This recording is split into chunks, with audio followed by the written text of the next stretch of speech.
Tonight, I want to talk about the movie No Time to Die. So this is Daniel Craig's fifth film as James Bond, and this is also his last one. He has been Bond for 15 years. You know, Casino Royale came out way back in 2006.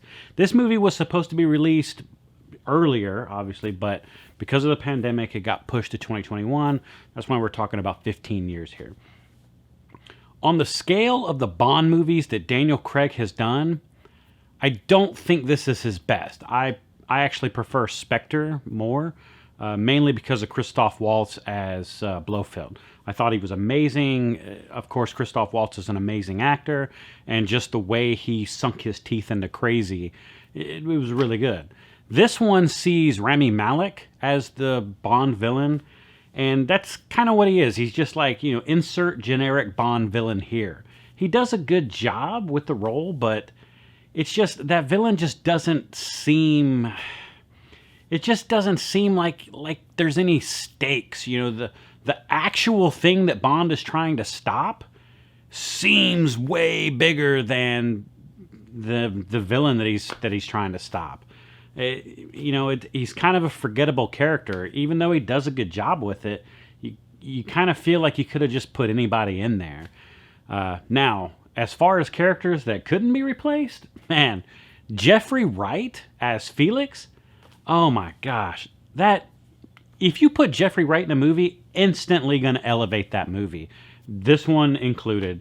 He is fantastic in that role. I've loved him in every single movie he's been in, even though his roles have often been small. I still have loved him, and this one, there's no change.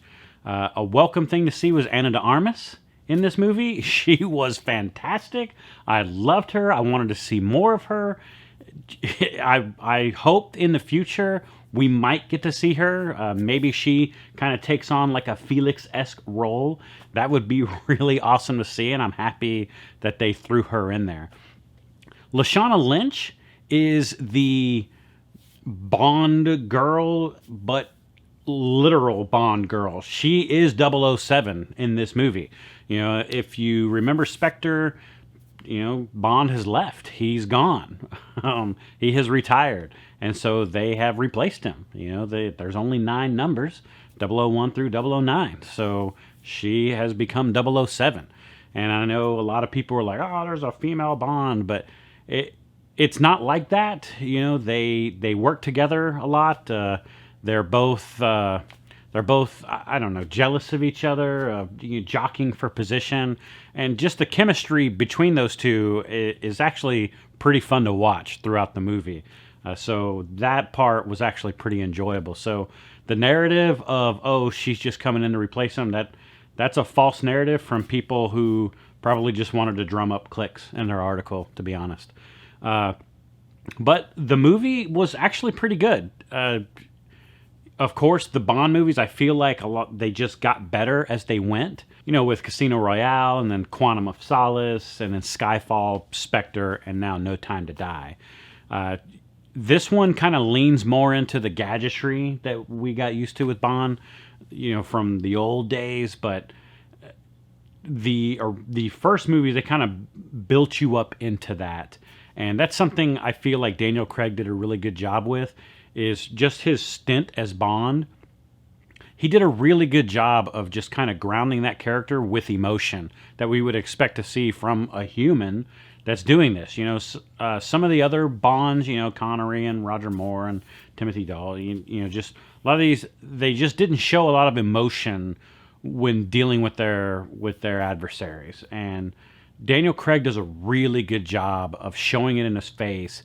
Because there's a lot of close-ups, right? And so he just shows it with his eyes, and he's just awesome to watch, to be honest. I'm sad to see him pass that torch. He's no longer Bond, and now the studio will have to go select another one.